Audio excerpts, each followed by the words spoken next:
Thank you, Mr. President. Namaskar and good evening to all of you. We're debating India's path tonight, and I could wrap my argument in one sentence borrowed from the White House. Go to New Delhi and see it for yourself. But I've been given more time than that, so I will tell you what I see. Earlier this week, I was on my way to the Delhi airport. There was a lot of traffic. At one point, the car stopped.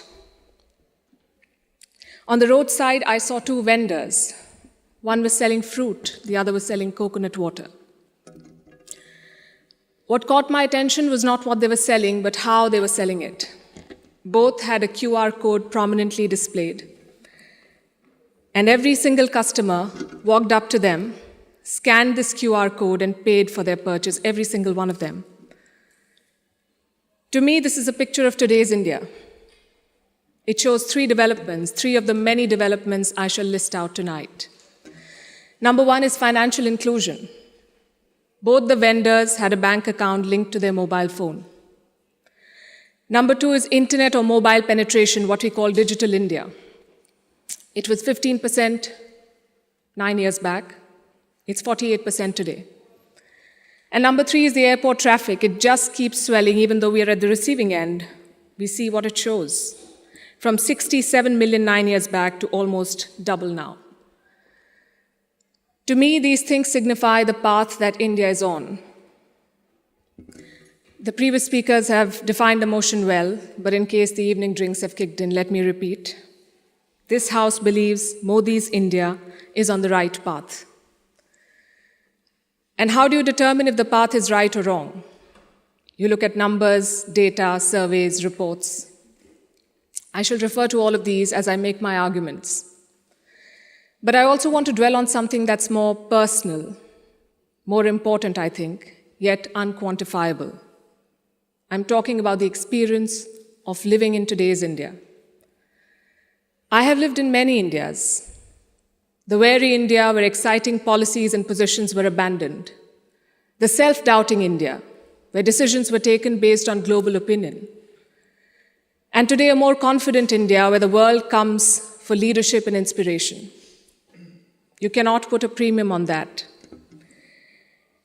Indians are more prosperous at home and hence more confident abroad.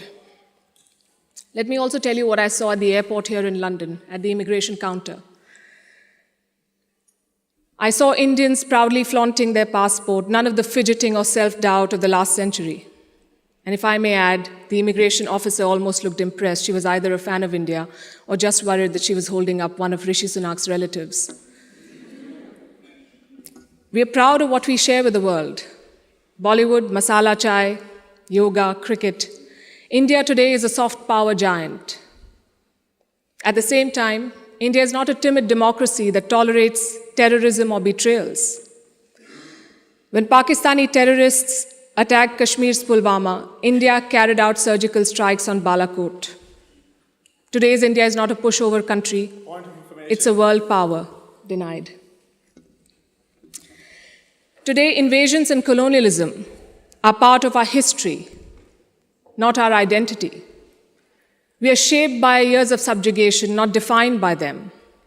We are excited about our global responsibilities, not wary of them. This change in confidence comes from growth at home. Which brings me to the numbers. I'll start with India's welfare state system and how it has fared in the past decade.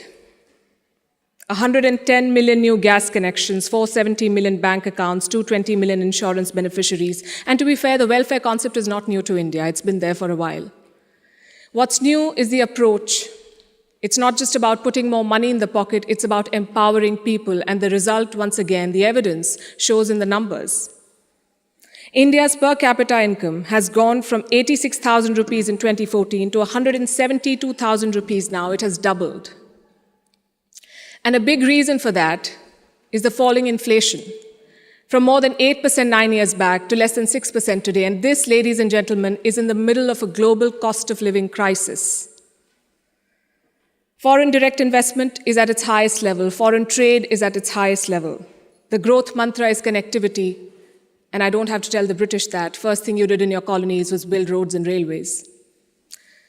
Our growth story has been about two Indias: the urban India, the bustling urban India, and a sluggish rural India. Today, we are trying to connect the two. We are building more than 38 kilometers of highway every day, which is 50% more than what it was 7 years ago. The number of airports has doubled since 2014. The total capacity at seaports has doubled. This connectivity is what is driving India forward. You mentioned GST. Our constitution calls India a union of all states, which is a great tribute to our diversity. But it also meant 28 different state economies, different taxes, different trade practices. This government tried to unify it to create a single Indian market. It took time, but the result is this today. Tax collection is at its highest ever. The number of taxpayers has doubled since 2017. I have a lot of data I could go on, but you get the drift. So now I'm going to talk about India's global position. Because your path is also about your role in the world. Are you a troublemaker or a consensus builder?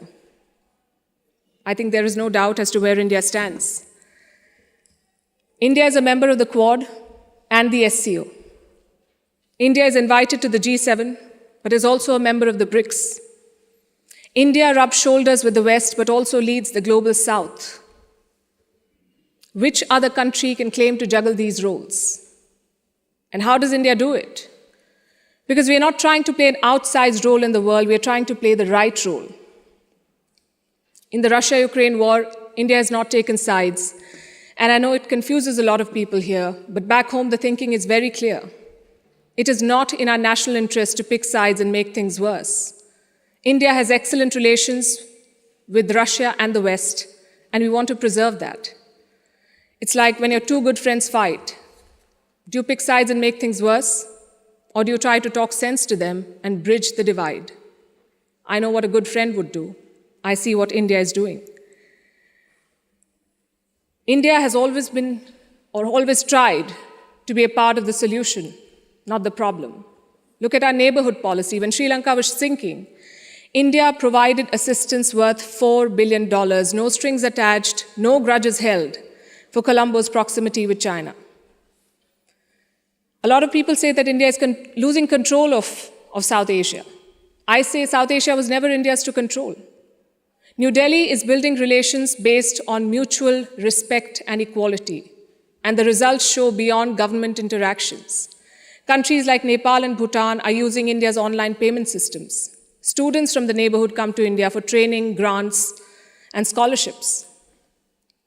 This government has aced what we call Buddhist diplomacy. It is leveraging India's position as a cradle of Buddhism. All these initiatives have made India popular. The world stands with us against Chinese expansionism. The global South looks up to us for leadership. The global North looks up to us for partnership. I think that's the hallmark of great diplomacy and statecraft, when you're loved and respected in all quarters. More importantly, when you're trusted in all quarters. India repaid that trust during the COVID-19 pandemic. When the world forgot about morals and globalization, India sent 24 crore vaccines to 100 countries. And you saw the result of that in Papua New Guinea. When Prime Minister Modi landed there, their Prime Minister touched his feet. This was not a personal gesture to a leader. This was a vote of thanks to the entire country. Let's talk about domestic affairs. Kashmir was brought up. This government abrogated Article 370. Today, Kashmir's economy is doing much better. 1.8 crore tourists visited the valley in the last year. That's the highest ever in Indian history, 1.8 crore. Kashmir is getting its first ever foreign direct investment, and that too from a company in the UAE. But since this is Kashmir, let's not limit ourselves to finances. Let's talk about security. Terror attacks in the valley have almost halved in the last few years. The numbers are staring in your face. Security is better, economy is better, Kashmir is better. Plus, we have corrected a historical wrong imposed on India. Let me also address something else that was raised by the opposite side, and that is religious intolerance. It's easy to quote anecdotal evidence and paint an entire country as intolerant. But random elements and sporadic incidents do not speak for India or its leadership or its government. Only policies do, and I'll tell you about those policies. More Muslim students got scholarships in Modi's first term than the previous government. I'm talking about 2 million more Muslim students. If the idea was to marginalize them, why give them more scholarships? Look at the government's Hajj policy. Prime Minister Modi held personal talks with the Saudi regime to increase India's Hajj quota. In 2014, it was 136,000. By 2019, it was more than 200,000. Again, if the idea was to marginalize Muslims, why increase the Hajj quota? This government abolished triple talaq. Would you call it reform or repression? Let me also tell you what a Pew study found in 2021. It runs counter to every argument that will be made here tonight. It found that 89% of all Muslims and Christians in India say they're free to practice their religion. I'll repeat, 89% of all surveyed Muslims and Christians, but no, let's build on perceptions and anecdotes, not on facts. I would also point you to all the social schemes, the bank accounts, the gas connections, the insurance policies. They're available to all citizens of all religions. Does that mean India cannot do better? Absolutely not. Even one incident of marginalization is one too many, but how would you judge an entire country's path? In fact, it struck me when I was invited for this event, why would Oxford University be interested in debating the path of Modi's India? Because India has defied Western predictions. It's the world's largest democracy charting its own course. India today has shed the burden of trying to comply with Western constructs. No amount of lecturing or virtue signaling is shaking India's confidence, and that is what unsettles critics. There are hit-and-run experts with no accountability who make pronouncements based on their political leanings to create an anti-India narrative. GDP growth won't touch 5%. There was corruption in the Rafale deal. The government was snooping in opposition parties using Pegasus. All of these make for juicy headlines. And they make it look like everything is wrong in India. But when a Supreme Court investigation finds no wrongdoing, when India's growth crosses 7%, who is questioning these experts? When an 85% Hindu majority Karnataka votes out the BJP, is the West then lauding India's secular credentials? You see, to judge a country's path, you have to be able to separate agenda-driven narrative from facts. In conclusion, let me say this. For any country in the world, there is always a wrong path. Enough dictators and autocrats have shown us, but there is no single right path. Britain has its own right path. India has its own right path. As long as democracy is respected, as long as the Constitution is respected, I would say to each their own. It is wrong to judge one country on the parameters of another. And that has been the beauty of India since 2014. We've uplifted 140 million people out of poverty. We did so while conducting free and fair elections, dozens of them. We did so while protesting, debating, and dissenting. And finally, I think the hallmark of a right direction is also public approval. Do the people think you're on the right path? The people of India answered that question in 2019. Thank you.